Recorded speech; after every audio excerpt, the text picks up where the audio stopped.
बोलो देवादिदेव 1008 श्री भगवान महावीर स्वामी की जय जय जय। अहिंसा परमो धर्म की जय जय जय। परम पूज आचार्य गुरुवर श्री विद्यासागर जी महाराज की जय जय जय। परम पूज मुनि श्री प्रमाण सागर जी महाराज की जय जय जय। नमस्ते।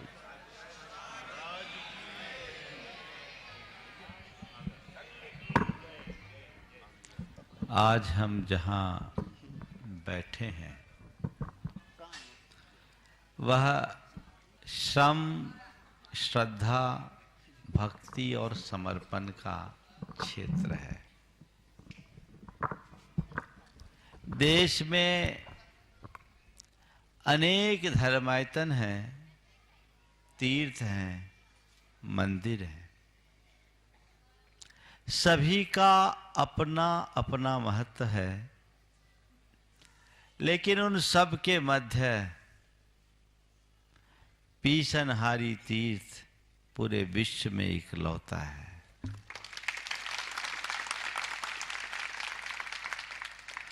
ये भारतीय संस्कृति की बड़ी विशेषता है कि भारत में सदैव अर्थ से अधिक परमार्थ को महत्व दिया गया। भारत में श्रम को महत्व दिया गया और हमारी श्रमण संस्कृति तो श्रम पर आधारित संस्कृति है। जो सतत श्रमशील रहे वह श्रमण। आत्म विकास के लिए जो श्रम करे, पुरुषार्थ करे, वो श्रमण। लेकिन हमारी संस्कृति कहती है चाहे लौकिक हो या लोकोत्तर, जीवन के निर्वाह के लिए श्रम जरूरी है। बिना श्रम के काम नहीं हो सकता। स्वावलंबी बनिए। श्रम तो सब लोग करते हैं। एक ही व्यक्ति है जो श्रम करके केवल धन जोड़ता है और छोड़कर चला जाता है, और दूसरा व्यक्ति है जो अपने श्रम से अर्जित धन को सही दिशा में लगाकर जीवन को धन्य करता है। आप रोज श्रम करते हो, श्रम करके धनोपार्जन भी करते हो, उसका उपभोग भी करते हो, उपयोग भी करते हो। देखना ये है कि अपने द्वारा अर्जित धन का आप कैसा उपभोग कर रहे हो और कितना उपयोग कर रहे हो। देखने की बात इतनी सी ही है। पीसनहारी के विषय में आप लोगों ने भी बहुत सारी चर्चाएं सुनी। इस क्षेत्र के मुख्य द्वार पर ही उसका दृश्य देखकर सारा सार संदेश प्रकट हो जाता है कि एक बुढ़िया मां चक्की पीस रही है। चक्की तो अनेक लोग पीसते रहे हैं। हमारे यहां ऐसे अनेक उदाहरण हैं जिनने हाथ से चक्की पीस पीस कर अपना जीवन गुजारा है। लेकिन चक्की पीस करके अर्जित धन से भगवान का मंदिर बनाने वाली पीसनहारी एक ही है। ये किसका परिणाम है? श्रम के साथ जब श्रद्धा जुड़ती है तो वह श्रम सार्थक होता है। पीसनहारी के काल में और भी अनेक लोग होंगे जिन्होंने श्रम के बल पर अपना विपुल धन अर्जित किया होगा।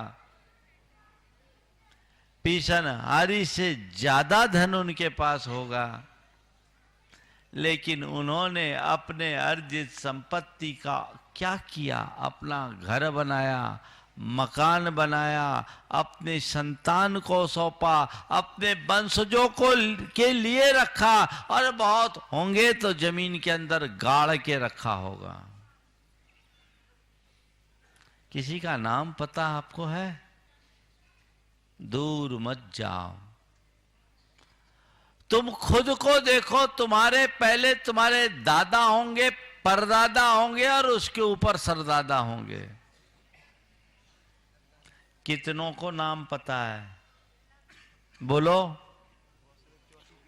परदादा का भी नाम, कितने लोग हैं जो अपने परदादा का नाम जानते? थोड़ा हाथ उठाना।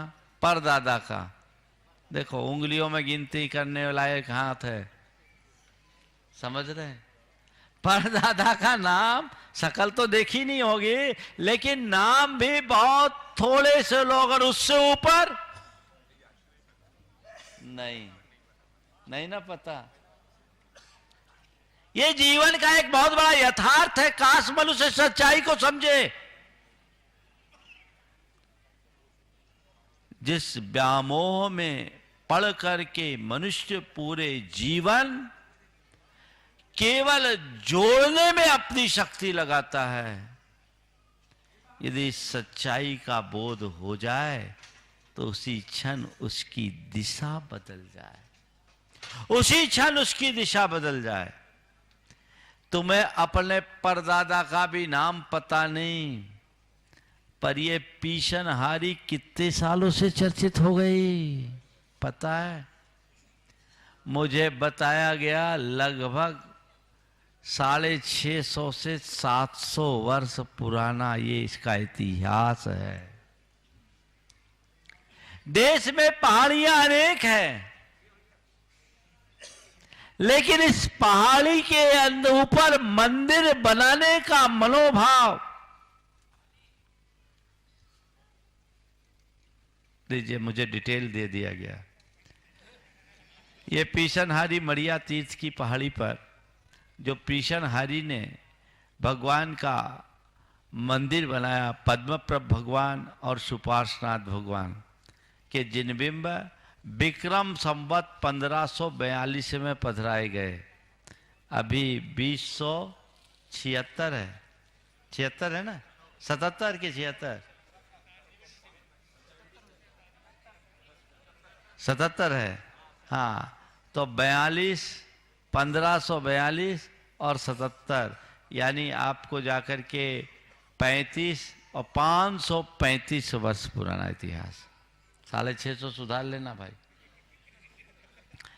535 वर्ष पूर्व इस मंदिर का निर्माण किया,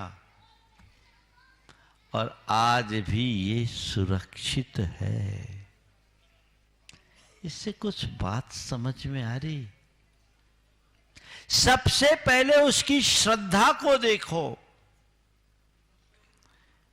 मुझे ये बताया गया कि मंदिर बनाने की प्रबल भावना उसके मन में थी, और वो चक्की पीस पीस के रोटी खाती थी, एक वक्त भोजन करती थी, और एक वक्त भोजन करके पैसा जोड़ती थी।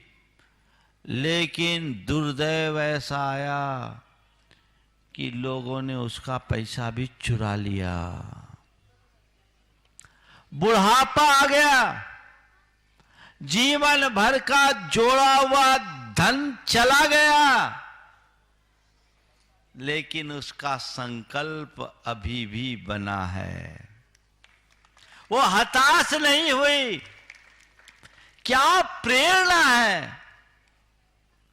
कैसे पाई पाई जोड़ी होगी उसने, और उसको भी जो जोड़ा वो लोगों ने चुरा लिया। मेरे द्वारा जोड़े धन को कोई चुरा सकता है, पर मेरी श्रद्धा और भक्ति को कोई नहीं चुरा सकता। कहते उस बुढ़ापे में भी उसकी चक्की चलती रही। भले शरीर अवस्था के कारण अशक्त हो गया होगा, पर उसकी भक्ति की शक्ति अपार थी। वो चक्की चलाई। बुढ़ापे में फिर चक्की चलाना शुरू की और पैसा इकट्ठा करके ये भव्य मंदिर बना दिया। दिखा दो भाई ये मंदिर सबको सामने। और इस मंदिर के इतिहास में एक विशेष बात देखने को मिली।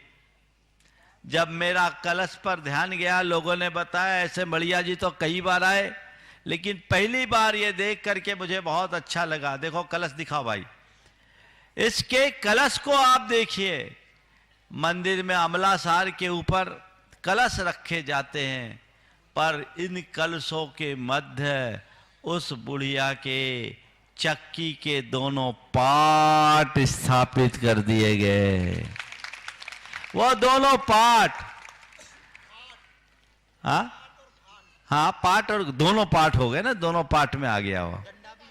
और ऊपर के लिए जो बोलते हैं कलश जिस पर सोने का पतरा लगा है, वो लकड़ी का है, जो उनके चक्की के मूठ का प्रतीक है। अद्भुत। ये क्या है? सबसे पहले तो इतनी प्रगाढ़ श्रद्धा और कितना दृढ़ संकल्प। पैसा सब चोरी हो गया, लेकिन प्रण नहीं छूटा। मड़िया बनानी है तो बनानी है। बन गया। आज तो तुम आते हो, दर्शन पूजन वंदन करके जाते हो, पर उस पूजनहारी ने अपने जीवन को अमर बना लिया। जब तक सूरज चंद्र है तब तक पीछनहारी का नाम बना रहेगा। और इस श्रद्धा के बल पर उसने भगवान के पास अपना नाम स्थायी रूप से अंकित कर लिया। अंकित कर लिया। देखो और एक विशेषता, मंदिर किसका है? हाँ, भगवान का। और क्षेत्र का नाम क्या है? किसका? यही भक्ति का चमत्कार। पीछलहारी। कहां जा रहे? पीछलहारी तीर्थ। जैसे गोमठ के नाम पर गोमटेश बन गए, ऐसे पीछनहारी के नाम पर पीछनहारी तीर्थ। इसका मतलब कुल इतना निकलता है कि जो जिसकी श्रद्धा भगवान से जुड़ जाती है, उसका नाम यहां भी भगवान के साथ अंकित होता है और सिद्धालय में उसका स्थान सुरक्षित हो जाता है। निश्चित वो माता अपना भवोद्धार कर ली और हम सब असंख्य प्राणियों के भवोद्धार का मार्ग खोल दी। अद्भुत क्षेत्र है। यहाँ की विशुद्धि अलग। ये एक मंदिर, और 300 वर्ष पूर्व वो दाई का मंदिर, ये दाऊ का मंदिर बाईं तरफ, ये विराजमान हुआ। इसकी स्थापना हुई आज से 300 वर्ष पूर्व। और इसके बाद आज से लगभग 58-60 वर्ष पहले इस क्षेत्र के विकास की शुरुआत हुई। 24 बने, अन्य जिनालय बने, और अब तो इस क्षेत्र के विकास का जो द्वार खुला है वो निरंतर आगे बढ़ता जा रहा है, आगे बढ़ता जा रहा है। और गुरुदेव ने उसमें 4 चांद लगा दिया, नंदीश्वर के लिए आशीर्वाद देकर। यहाँ 2-2 चातुर्मास गुरुदेव के हुए, और मेरा सौभाग्य दोनों चातुर्मास में गुरुदेव के साथ रहने का हुआ। 1984 में ब्रह्मचर्य अवस्था की प्रारंभिक हमारी शिक्षा इसी मड़िया जी से हुई गुरुदेव के साथ, और मुनि दीक्षा के बाद का पहला चातुर्मास भी इसी मड़िया जी में हुआ। अपने आप में ये अद्भुत है। क्षेत्र के संदर्भ में बात कर रहा हूं। 3 दिन पूर्व जब यहाँ वंदना के लिए आया था, भगवान के दर्शन किए, मंदिर में शांति धारा हुई, मन में आया क्यों न ये बृहद पैमाने पर हो और एक प्रवचन मड़िया के ऊपर इस परिसर में बैठ करके किया जाए ताकि पूरे देश को एक अच्छा संदेश मिल सके। आज 4 बातें आप सबसे मैं जो कह रहा हूं, जीवन को आगे बढ़ाना चाहते हो तो श्रमशील बनो, प्रमादी नहीं, स्वावलंबी बनो। हमारा जीवन कर्म करने का है, कर्तव्य निष्ठ होने का है, भोगने का नहीं। पहले कर्म करो फिर आगे बढ़ो। हम लोगों को ककहरा पढ़ाया जाता है, पहले क फिर ख, यानी पहले कर्म करो फिर खाओ। क्या पढ़ाते हैं? क के बाद ख, यानी पहले कर्म करो फिर खाओ, कर्म योगी बनो। पहले कर्म करो फिर खाओ फिर गाओ फिर घंटा बजाओ। 4 हो गई पूरी बात।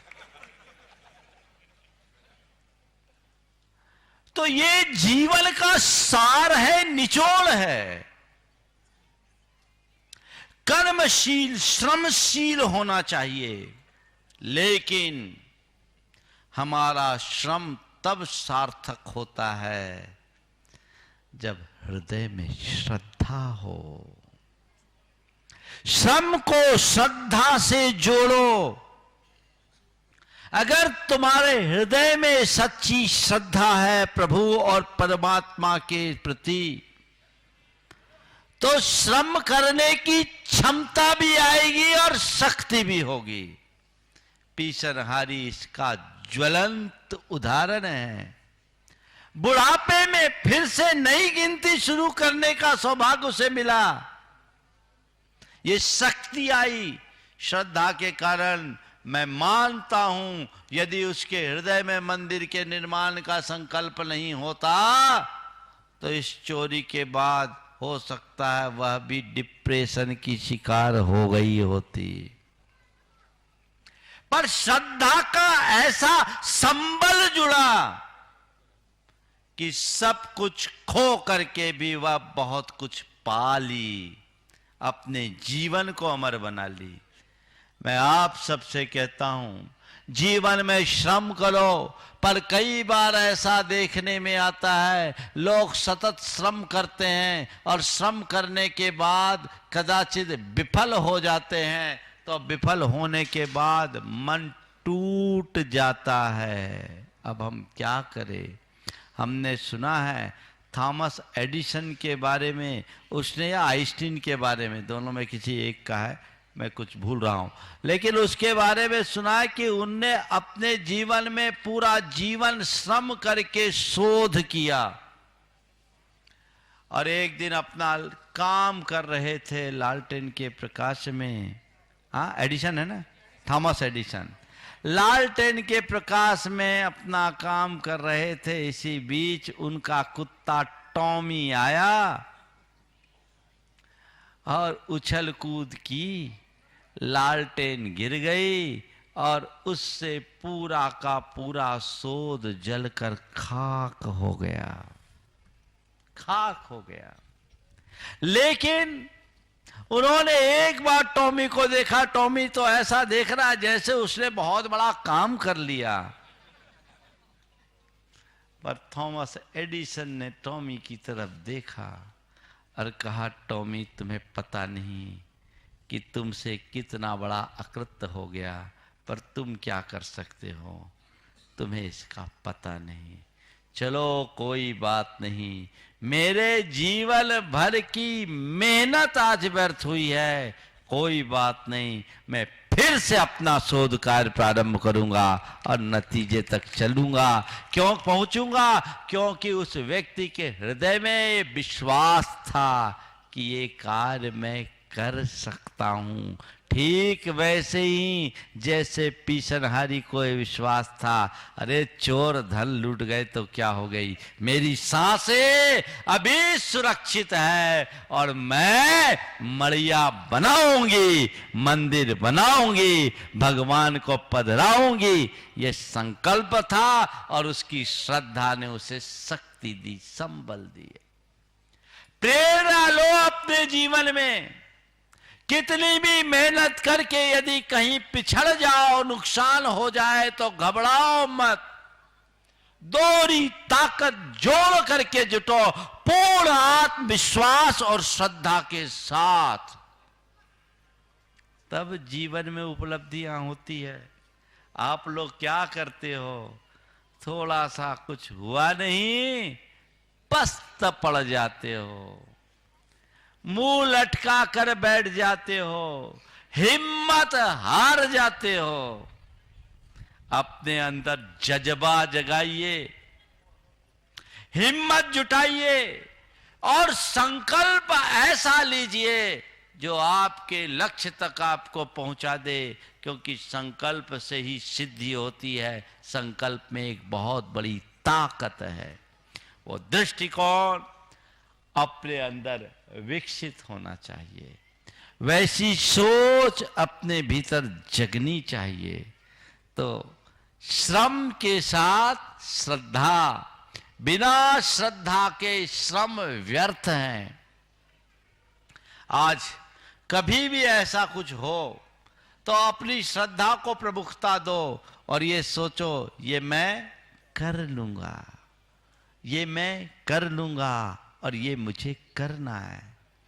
और जब श्रद्धा प्रगाढ़ता की ओर जाती है तो भक्ति हिलोर मारती है। श्रद्धा का मतलब है किसी को अपना आदर्श मान करके स्वीकार करना और अपने मन में विश्वास जगाना। तो भक्ति का मतलब है उसमें अनुरक्त हो जाना, अपने श्रद्धेय के प्रति भाव विशुद्धि युक्त अनुराग रखना। ये भक्ति जीवन की एक बहुत बड़ी शक्ति है। अपने हृदय में आप देखिए, अपने हृदय को टटोल कर आप देखिए, आपके अंदर श्रद्धा कितनी है। बोलो, श्रद्धा है भगवान के प्रति?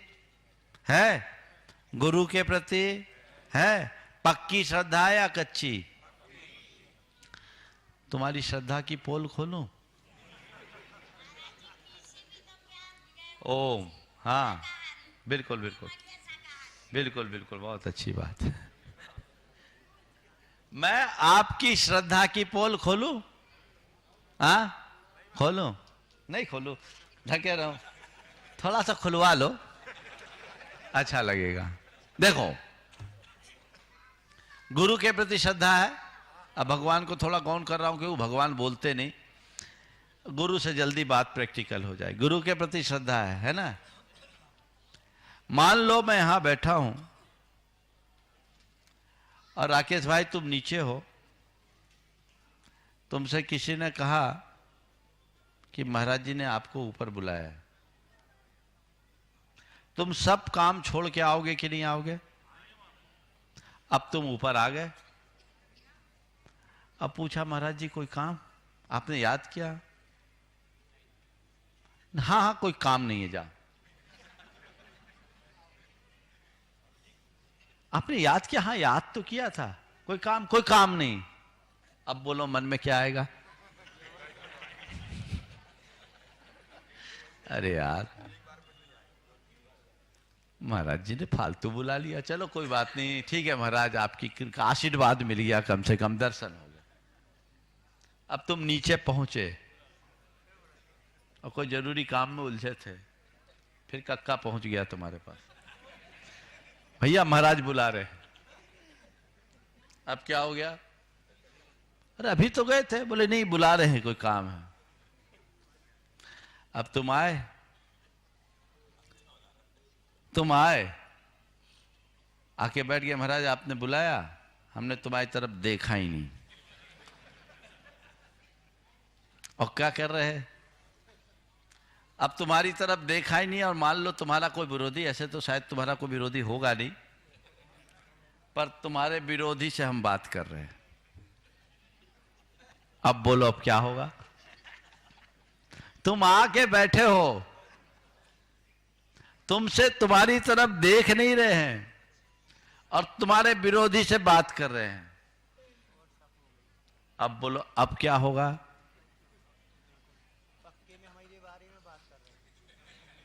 महाराज पता नहीं क्या हो गया। महाराज जी आपने याद किया था? हाँ किया था। कोई काम? अभी कोई काम नहीं। अब क्या होगा?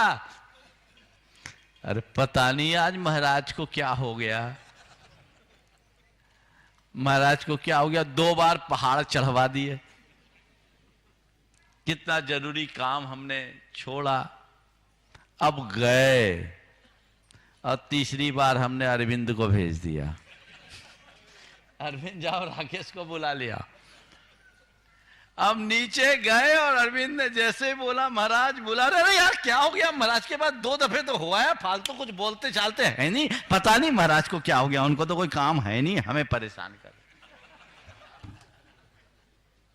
बोलो ऐसा कुछ होगा कि नहीं होगा? होगा ना? ये हमारा मन है, बड़ी जल्दी डगमगाता है, बड़ी जल्दी। पल में तुम्हारी श्रद्धा डगमगाने लगती है। देखो तुम लोग चौका लगाते हो और जुड़े हो, अरे महाराज का हमारे यहां तो आहार हो ही जाएगा, प्राणपन से लगे हो ही जाएगा। अब पता लगा तुम्हारे यहां हुआ नहीं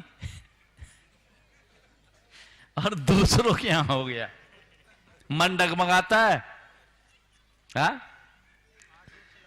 इतने दिन से महाराज तो देखते ही नहीं, अब क्या है? ध्यान रखना, श्रद्धा डगमगाती है जब उसमें भक्ति का अभाव होता है। श्रद्धा के साथ जब भक्ति बढ़ जाए तो श्रद्धा में स्थिरता होती है।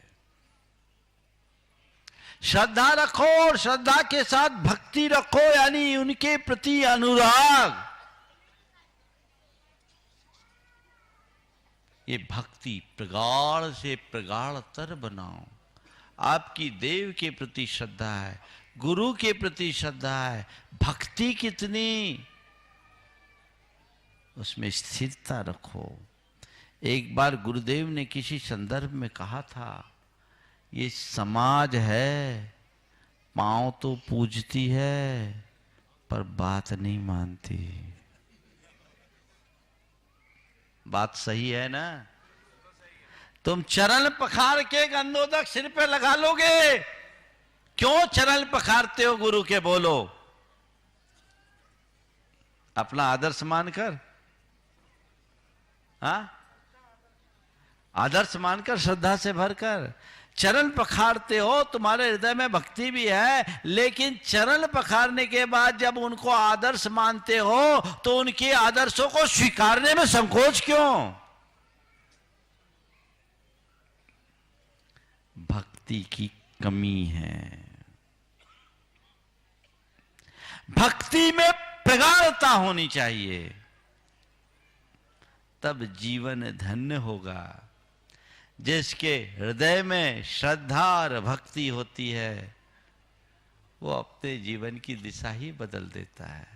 वो श्रम को सदैव परमार्थ के क्षेत्र में करता है। श्रम करो, अच्छे कार्य में श्रम करो, व्यर्थ के कार्य में पसीना बहाने वाले लोग बहुत है, अच्छे कार्य में बहुत कम। 3 दिन पहले मैंने कहा था कि देखो, श्रेष्ठ कार्य मनुष्य को करना चाहिए। जीवन में जब भी करना चाहिए तो क्या करना चाहिए? श्रेष्ठतम कार्य करना चाहिए। भरत चक्रवर्ती ने 72 जिनालय बनाए सोने के कैलाश पर्वत पर, और उसके बाद जब सगर चक्रवर्ती हुए, उनके 60,000 पुत्र थे। उनके पास कोई काम नहीं था, चक्रवर्ती के पुत्रों के पास कोई काम नहीं, और क्षत्रिय बिना श्रम के रह नहीं सकता। श्रम करना है। पिता के पास चले गए, हमें कोई काम दीजिए।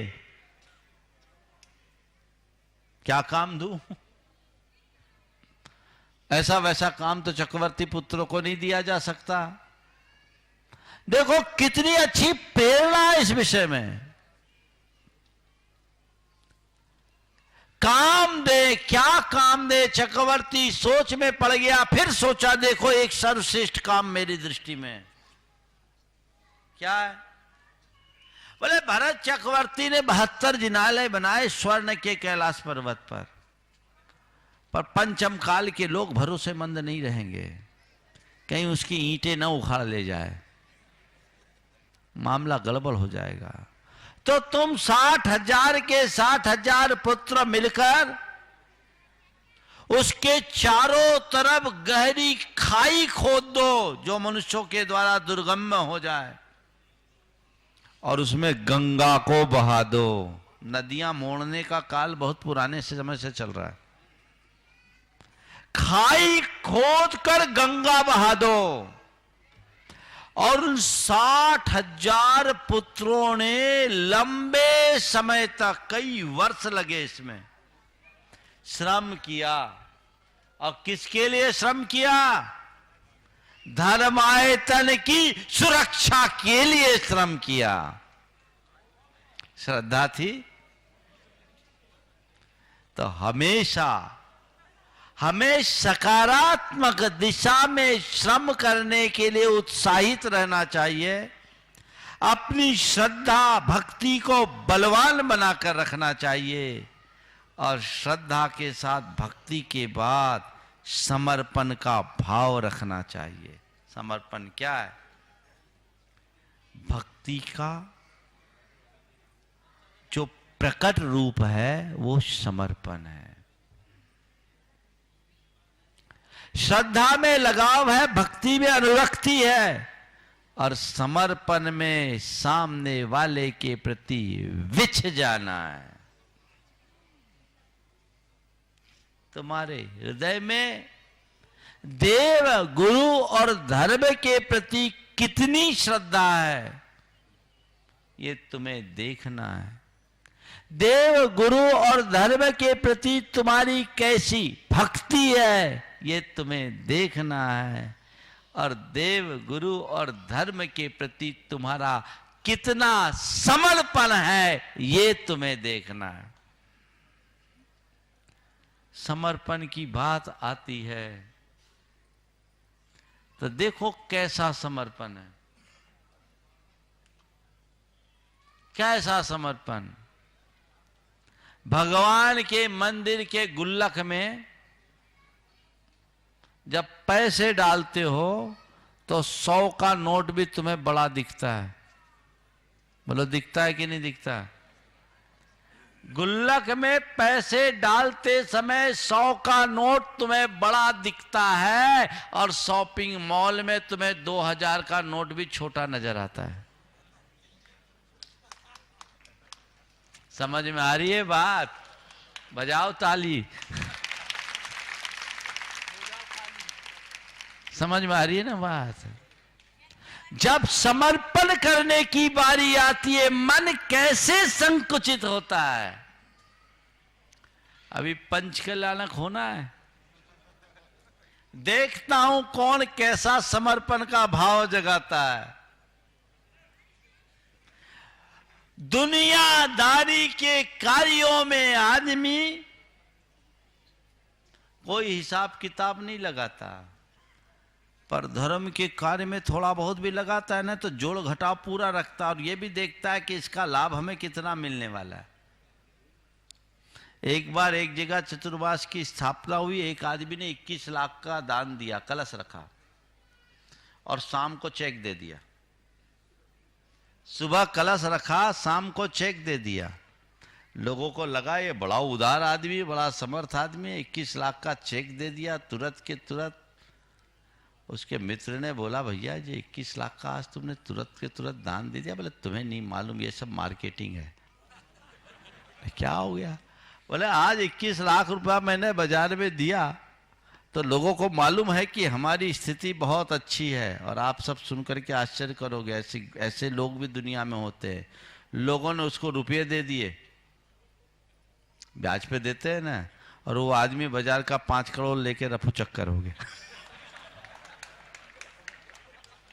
अब बोलो, 5 करोड़ बाजार का लेके चल दिया। एक आदमी ने भगवान के लिए सोने की झाड़ी दी मंदिर में शांति धारा के लिए। अब लोग सोच रहे ये सोने की झाड़ी देने वाला आदमी तो बड़ा होगा, कईयों को चूना लगा के वो भी भाग गया। ऐसा भाव मन में नहीं होना। उत्कृष्ट भाव रखो, उत्तम भाव रखो, और जब भी कोई परमार्थ का कार्य सामने आए खुले हृदय का कार्य करो। पीछनहारी से श्रेष्ठ उदाहरण नहीं होगा। मैंने अनेक बार ये कहा कि हम उस संस्कृति में पलने वाले लोग हैं जिसमें स्वयं रूखी रोटी खाकर भगवान के आगे घी की ज्योत जलाने की परंपरा है। अच्छे अवसर जीवन में बहुत दुर्लभता से आते हैं, इसलिए जब भी मौका आए बढ़ चढ़ करके हिस्सा लेना चाहिए। बाकी क्या है, धन पैसा तो खाए खोया रह गया, उनका कोई ठिकाना नहीं। इसलिए सुअवसर है जबलपुर वालों को पंच कल्याणक कराने का, ये सुयोग मिल गया। हमने तो ये भी नहीं सोचा था कि इतना समय मिल जाएगा, लेकिन ये तय है तुम लोगों का पुण्य गाढ़ा है। और इसे भी मैं पीछनहारी क्षेत्र का चमत्कार ही मानता हूं। अब ये पंच कल्याणक आपको मिला है तो खूब उत्साह भाव दिखना चाहिए। भले पुरानी बजाजी के मंदिर का पंच कल्याणक हो रहा है, पर पंच कल्याणक कहां हो रहा है और करा कौन रहा है? महाराज जी का तो सानिध्य है। करा कौन रहा है? पूरे जबलपुर की जैन समाज। कोई पीछे न हटे, खूब उत्साह के साथ। कल बहुत सारे लोग आए। जैसा आप सबको मैंने पहले भी बताया, बोलियों के प्रति हमारा रुझान कम होता है, हम कम पसंद करते हैं। बिना बोली के ही अभी पूरा का पूरा बिलहरी का पंच कल्याणक ठाट बाट के साथ संपन्न हुआ। जबलपुर का ये मड़िया जी का पंच कल्याणक उससे भी अधिक प्रभावना के साथ संपन्न होना चाहिए। तो जिन्हें भी अपनी भागीदारी रखनी है, बहुत सारे लोग अपना मन बनाए हैं। अभी जब तक चीजें घोषित नहीं हुई तब तक आपके हाथ में गेंद है। कल ऐसा ना हो कि सब पूरी हो जाए फिर आप सोचो अरे हम तो रह गए।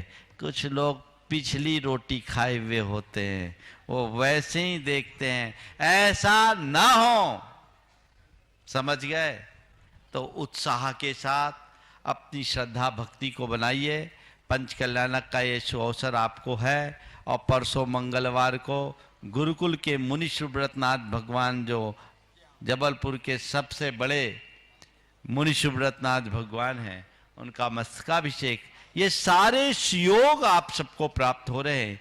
इन सुयोगों का लाभ आपको लेना है। आज अभी यहाँ मस्तकाभिषेक होगा। हर व्यक्ति आज कम से कम ये कलश करके जाए। समझ गए? राशि तो जो समिति दे, हम तो कहते हैं स्वेच्छा से भी जो आपको देना है दे, जरूर करें। आज पूरे देश के लोग, चूंकि अभी 10 मिनट के बाद शांति धारा होनी है, ये शांति धारा आज पारस चैनल के माध्यम से आप सब देख पाएंगे। अभिषेक भी पारस चैनल के माध्यम से देख पाएंगे। चूंकि जिनवानी चैनल की अपनी व्यस्तता है, इसलिए 10 मिनट के विश्राम के बाद आप सब इस अनोखे दृश्य को जरूर देखें। जो यहाँ प्रत्यक्ष देख रहे हैं सो देख ही रहे हैं, जो लोग देख नहीं पा रहे हैं वे परोक्ष रूप से अनुमोदना करें और अपने जीवन में एक बार मड़िया जी के दर्शन का मनोभाव जरूर रखें। और मैं यहाँ के कमेटी से कहता हूँ, इस क्षेत्र का विकास तो काफी हो ही गया। यहाँ पर गुरुकुल भी है, ब्राह्मी आश्रम भी है, नंदीश्वर द्वीप भी है, संस्थान भी है, सब अपने आप में है। क्षेत्र अपने पूर्ण वैभव के अनुरूप है, गुरुदेव के भावों के अनुरूप इस क्षेत्र का विकास होता रहे और भगवान का ऐसा महामस्तकाभिषेक, ऐसे एक सलाह है मेरी, हर साल हो, लेकिन अब भगवान मूल नायक को अचल बनाना चाहिए, चल नहीं। मूल नायक के बिंब अचल होने चाहिए। अब भगवान के मंदिर में ही ऊपर विराजमान कीजिए, समझ गए? इसी अवधि में, इसी पंचकला की अवधि में एक बार और विधि पूर्वक विराजमान करे, भगवान को अचल करे और वहीं से भगवान का अभिषेक साल में एक बार तो कम से कम समारोह पूर्वक जरूर करे, समझ गए? लोग ऊपर आकर के करे। मंदिर संकीर्ण है, छोटा है, लेकिन इसके विस्तार की संभावनाएं अभी है। जैसे ही आपके लिए मौसम अनुकूल बने, समझ गए? अभी कुछ बादल है, धूप खिलने दो, मौसम अनुकूल हो तो आप इसका लाभ ले। सब आप सबका हो गया। अभी ठीक 10:10 से भगवान का मस्तकाभिषेक और शांति धारा का लाभ सबको देखने को मिलेगा। पारस चैनल के माध्यम से इसका प्रसारण होगा, प्रामाणिक ऐप के माध्यम से प्रसारण होगा। जो लोग दूर दराज से इसकी अनुमोदना करना चाह रहे वे भी करते रहे और अपने जीवन में समुचित लाभ ले। ओम शांति। बोलो परम पूज्य पद्म प्रभ भगवान की।